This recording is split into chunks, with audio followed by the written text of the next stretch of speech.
आपने हसन रजा साहब की बात सुन ली। एक तो ये कहते हैं कि फैसला कोई नहीं हुआ, ये अनअटेंडेड छोड़ दिया गया है, डेडलाइन इसके अंदर है नहीं और गवर्नमेंट को इसका फायदा।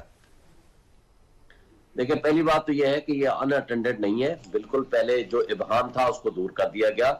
ये बात तो पहले से आइन में मौजूद भी थी और तय था, और जिसको फाइनली डिटरमिन कर दिया कि केपीके के मामले में चूंकि डिसॉल्व की थी असेंबली, केपीके के गवर्नर ने अंडर आर्टिकल 105 वो पाबंद है, उसको वो डेट देगा।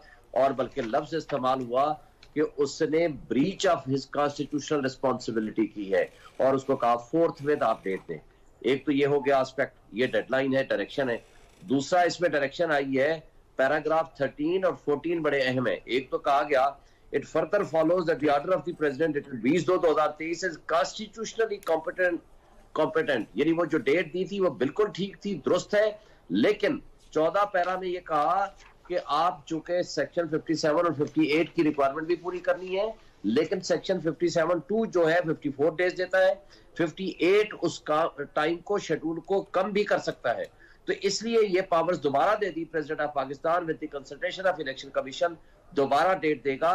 अगर डेविएशन की जरूरत हो तो उसके लिए भी लफ्ज इस्तेमाल हुए हैं, the election commission shall like manner propose a date for the holding of the poll that deviates to the barest minimum from the aforesaid deadline।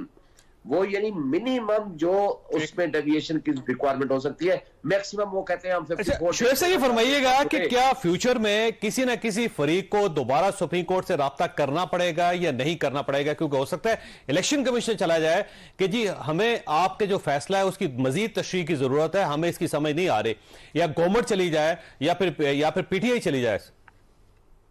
मेरा ख्याल है इसकी तशरीह की जरूरत इसलिए नहीं है, और ये जो कंफ्यूजन लॉ मिनिस्टर ने क्रिएट करने की कोशिश की है, दैट इज आल्सो रॉन्ग। मैं इसलिए कहता हूं आपको कि वो उनकी बात गलत है। अब आज जो 5 मेंबर बेंच ने फैसला सुनाया, जिसमें से चीफ जस्टिस ने वो फैसला पढ़ के सुनाया और सबने उसको एग्री किया। पहली जो 2 लाइनें हैं बड़ी इंपॉर्टेंट हैं, by a majority of 3/2 Mister Justice Syed Mansoor Ali Shah and Mister Justice Jamal Khan Mandokhel dissenting and for detailed reasons to be recorded later on, आगे तफसील से बयान किया।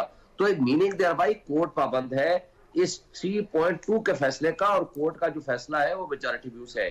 और जो तारड़ साहब ने बात करने की कोशिश की है वो भी इसलिए गलत है। ये 27/2 का 9 मेंबर्स ने जो ऑर्डर ऑफ द बेंच किया है ना, वो फैसला लिखा है, वो मैं आपको 4 लाइनें पढ़ देता हूँ। Keeping in view the order dated so and the additional notes attached